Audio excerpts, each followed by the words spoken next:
ኦሪት ዘዳግም ምዕራፍ 7 ከአሕዛብ ስለመለየት።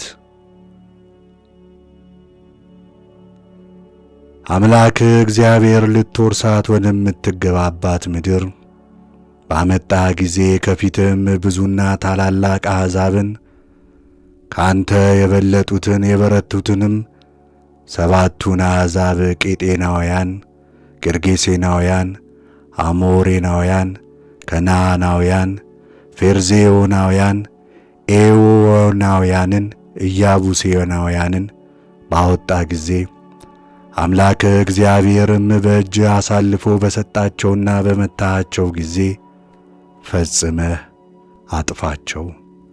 ከእነርሱም ጋር ቃል ኪዳንን አታድርግ፣ አትማራቸውም። ከእነርሱም ጋር አትጋባ። ሴት ልጅህን ለወንዱ ልጅ አትስጥ፣ ሴት ልጁን ለወንድ ልጅህ አትውሰድ። ልጅህን ከእኔ ያርቀዋልና ሌሎችን አማልክትም ያመልካልና የእግዚአብሔርም ቁጣ ይነድድባቸዋል፣ ፈጥኖም ያጠፋቸዋል። ነገር ግን እንዲህ አድርጉባቸው፣ መሠዊያቸውን አፍርሱ፣ ሐውልቶቻቸውንም ሰባብሩ፣ የማምለኪያ ዐፀዶቻቸውንም ቁረጡ፣ የአማልክቶቻቸውንም ምስል በእሳት አቃጥሉ።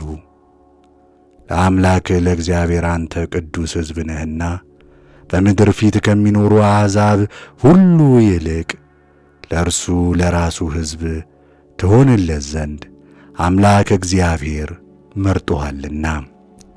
እግዚአብሔርም የወደዳችሁና የመረጣችሁ ከአሕዛብ ሁሉ ስለ በዛችሁ አይደለም፣ እናንተ ከአሕዛብ ሁሉ ጥቂቶች ነበራችሁና፣ ነገር ግን እግዚአብሔር ስለ ወደዳችሁ ለአባቶቻችሁ የማለላችሁን መሐላ ጠበቀ።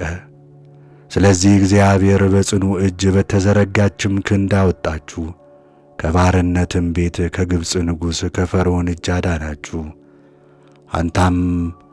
አንተም አምላክህ እግዚአብሔር እርሱ አምላክ እንደሆነ ለሚወዱትም ትእዛዙን ለሚጠብቁ ቃል ኪዳኑና ምሕረቱን እስከ 1000 ትውልድ ድረስ የሚጠብቅ የታመነ አምላክ እንደሆነ እወቅ።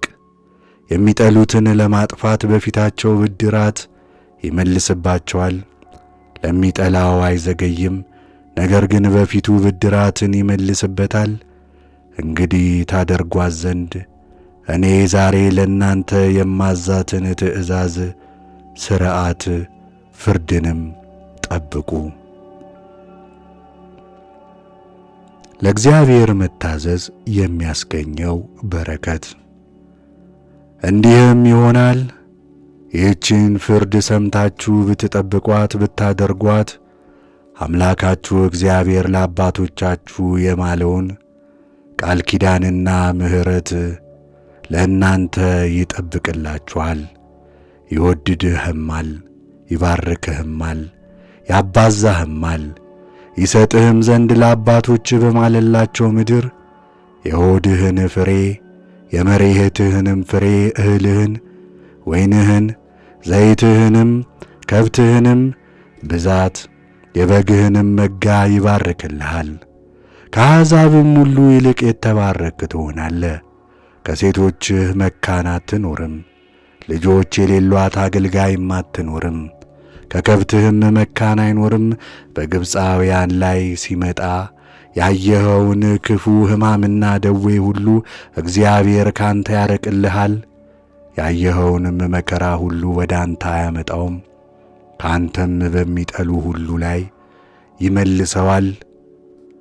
አምላክህም እግዚአብሔር የሚሰጥህን የአሕዛብ ምርኮ ትበላለህ። ዓይንህንም አታዝንላቸውም። ያም ላንተ ክፉ ይሆንብሃል። አማልክቶቻቸውን አታምልካቸው። በልብህም እነዚህ አሕዛብ ከእኔ ይልቅ ይበዛሉና አወጣቸው ዘንድ እንዴት እችላለሁ ብለህ አትፍራቸው። ነገር ግን አምላክህ እግዚአብሔር በፈርዖንና በግብፅ ሁሉ ያደረገውን ፈጽሞ እያየ ታላቅ መቅሰፍትንም ምልክትንም ተአምራትንም የጸናችውን እጅ የተዘረጋውንም ክንድ አድርጎ እንዳወጣ እንዲሁ አምላክህ እግዚአብሔር አንተ በምትፈራቸው በአሕዛብ ሁሉ ላይ ያደርጋል። ደግሞም አምላክህ እግዚአብሔር የቀሩት ከፊትህም የተሸሸጉት እስኪጠፉ ድረስ መቅሰፍትን ይልክባቸዋል። ከፊታቸው አትደንግጥ፣ አምላክህ እግዚአብሔር ከአንተ ጋር ነውና። እርሱም አምላክህ እግዚአብሔር ታላቅና ጽኑ ነውና። አምላክህ እግዚአብሔር እነዚህን አሕዛብ በጥቂት በጥቂቱ ከፊትህ ያጠፋቸዋል። ምድርም ምድረ በዳ እንዳትሆን የምድረ በዳ አራዊትም እንዳይበዙብህ ፈጥኜ ያጠፋቸዋለሁ አትበል። አምላክህ እግዚአብሔር ግን እነርሱን በእጅህ አሳልፎ ይሰጣቸዋል። እስኪጠፉም ድረስ በታላቅ ውርደት ይደመስሳቸዋል። ነገሥታቶቻቸውን በእጅህ አሳልፎ ይሰጣቸዋል። ስማቸውንም ከዚህ ቦታ ያጠፋል። እስክታጠፋቸው ድረስ ማንም ከፊትህ ይቆም ዘንድ አይችልም። የአምላኮቻቸውን ምስል በእሳት ታቃጥላለህ። ከእነርሱም የተሠራባቸውን ብርሃን ወርቅን አትመኝ፣ በአምላክህም በእግዚአብሔር ዘንድ ርኩስ ነውና እንዳትበድልበት ከእርሱም ምንም አትውሰድ። ርኩስን ነገር ወደ ቤትህ አታግባ፣ ወደ እርሱም ርጉም ትሆናለህ፣ እንደ እርሱም ርጉም ትሆናለህ። ርጉም ነውና መጸየፍን ተጸየፈው፣ መጥላትንም ጥላው።